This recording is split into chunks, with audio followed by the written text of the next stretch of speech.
इमरान खान साहब के साथ जो कुछ भी हुआ वो आसिम मुनीर साहब ने किया है, और उसके पीछे सबसे बड़ी ख्वाहिश नवाज शरीफ की है, और आसिम मुनीर साहब के हाथों जुल्म हो रहा है।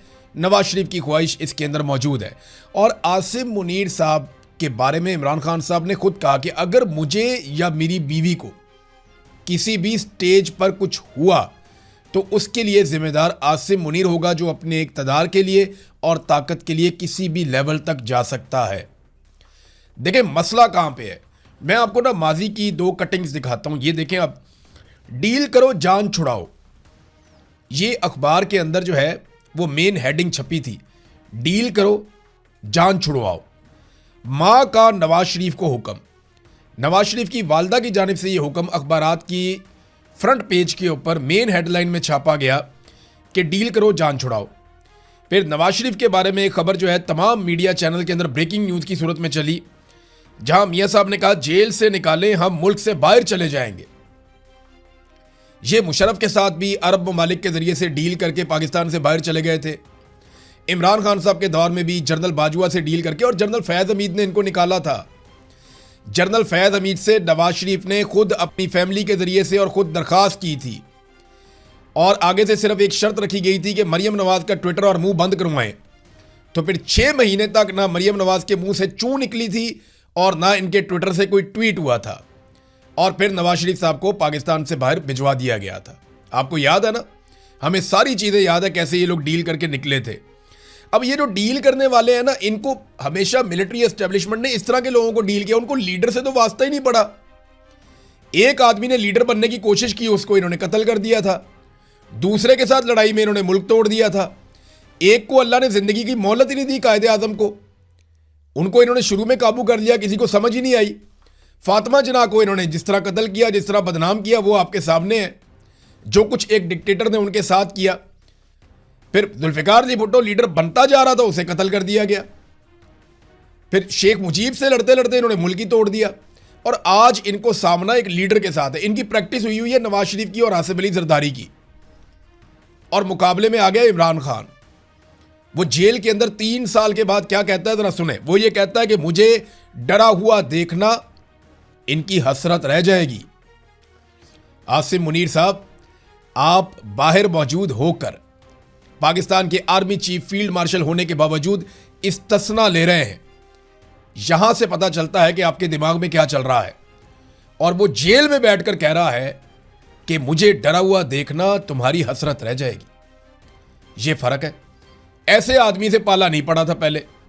वो ये कहता है कि मैं मर जाऊंगा मगर यजीद के सामने बैत नहीं करूंगा। यजीद तो कब का मर गया, लेकिन हर दौर का एक यजीद होता है।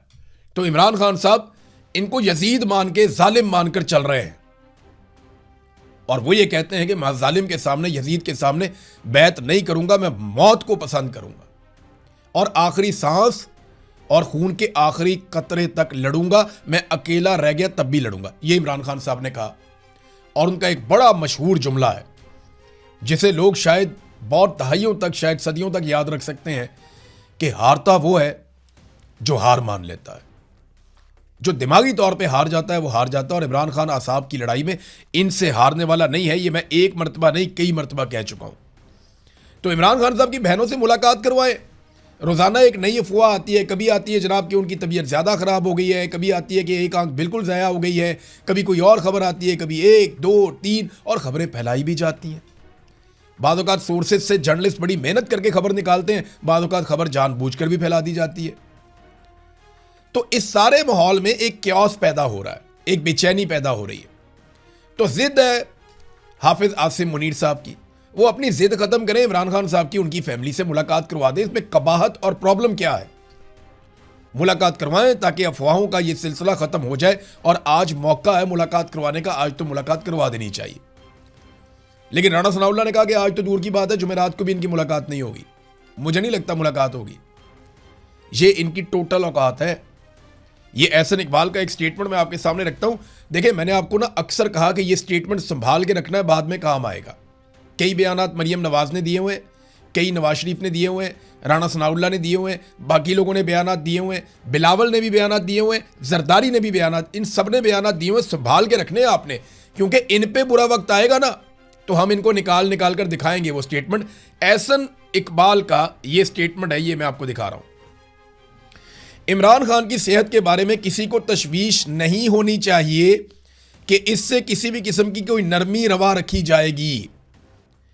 यानी इमरान खान साहब से नरमी कोई नहीं होगी, सेहत के हवाले से किसी को तशवीश नहीं होनी चाहिए। यानी तशवीश नहीं होनी चाहिए कि इससे कोई नरमी रवा रखी जाएगी। ये अपनी बारी कितने जालिम हो गए हैं, बस ये रिकॉर्ड के ऊपर आप चीज़ें रखें, क्योंकि बारी बारी सबकी बारी, इनकी बारी आएगी। मिलिट्री एस्टेब्लिशमेंट की भी बारी आएगी। जो उन्होंने पाकिस्तान के अंदर एक मौज लगाई हुई है ना, ये हमेशा नहीं रहेगी। ये आज नहीं, साल 2 4 10 साल, ये जब भी मामला ख़त्म होगा ना, झोलियाँ उठा उठा के उस दौर के अफसरान बद्दुआएं देंगे इन सारों को जिन्होंने कौम के अंदर नफरत का ये बीज बोया है। इमरान खान साहब की बहनें गई मुलाकात करवाने के लिए। मुझे नहीं लगता कि आज भी मुलाकात होगी, क्योंकि आज मुलाकात ना करवाने का दिन। अदालत ने कहा मुलाकात करवाओ, नहीं करवाते। अदालत ने कहा उन्हें हकूक दो, उनके नहीं देते। अदालत ने कहा उनका इलाज करवाओ, उनके अपने डॉक्टरों से मिलवाओ, नहीं मिलवाते। अदालत के तमाम अहकामात को बूट की नोक के ऊपर रखते हैं और इसके लिए इन्होंने अदालतें ही तबाह कर दी हैं। बहरहाल अब तहरीक करीब आ रही है। ये फैसला तो पाकिस्तान तहरीक इंसाफ ने करना है कि उन्होंने पूरा मुल्क बंद करना है या इस्लामाबाद की तरफ मार्च करना है। देखिए, माजी में कई मरतबा पाकिस्तान तहरीक इंसाफ ने इस्लामाबाद की तरफ मार्च किया है, वो फार्मूला काम नहीं किया। ये डी चौक तक पहुंचे जरूर, लेकिन वहां पे रुक नहीं सके। एक इमरान खान साहब लेकर गए 25 तारीख को मई की 2022 में, और इमरान खान साहब वहां पे डी चौक में पहुंचे। पहुंचने के बाद उन्होंने वहां पे तकरीर की और वहां से लोगों को कहा कि अभी हम वापस जाएंगे। अली अमीन गंडापुर 2 मरतबा गए, एक मरतबा तो वो गायब हो गए रास्ते में से ही और वो चले गए केपी हाउस में चाय पीने लोगों को छोड़कर। एक मरतबा उन्होंने पहाड़ियां क्रॉस की और दूसरी मरतबा गोली चल गई और वो वहां से अलीमा खानम को लेकर निकल गए। लोगों को कह कर गए थे पहली गोली मैं खाऊंगा, और वहां पे लोगों को गोलियां खाते हुए छोड़कर अली अमीन गंडापुर सब चले गए। ये भी बड़ी, और फिर बाद में ये लोग गवाह भी नहीं बने, विटनेस भी नहीं बने। जो जुल्म इनके लोगों के साथ हुआ, इन्होंने आकर अदालतों में गवाहियां तक नहीं दी। अंदाजा करें आप। तो अब ऐसा क्या किया जाएगा जो पहले से मुख्तलिफ हो? ये फैसला तो पाकिस्तान तहरीक इंसाफ की क़यादत ने करना है, लेकिन इन्हें कुछ पहले से मुख्तलिफ करना पड़ेगा और पहले से हट कर करना पड़ेगा। सुहेल आफरीदी ने कहा कि हम जो भी करेंगे उसकी अनाउंसमेंट हम 1 हफ्ता पहले करेंगे कि हम क्या करने जा रहे हैं। यानी हम बैठ भी सकते हैं, ये बहुत लंबा भी चल सकता है, एक जगह की जगह कई जगह पे एहतजाज हो सकता है। हर चौक डी चौक का नारा भी वो माजी में लगा चुके हैं। इमरान खान साहब स्ट्रीट मूवमेंट का हुक्म भी दे चुके हैं। तो अगर ये हर जगह के ऊपर इस तरह का माहौल बना देते हैं और एक बंदिश शुरू हो जाती है तो बड़ा प्रॉब्लम क्रिएट हो जाएगा मिलिट्री एस्टेब्लिशमेंट के लिए। तहरीक आगे बढ़ रही है, आहिस्ता आहिस्ता इन्होंने मोमेंटम बनाना शुरू किया है। कुछ लोग कोशिश कर रहे हैं कि तहरीक इंसाफ के बीच में जो इख्तलाफात हैं उन्हें ख़त्म किया जाए।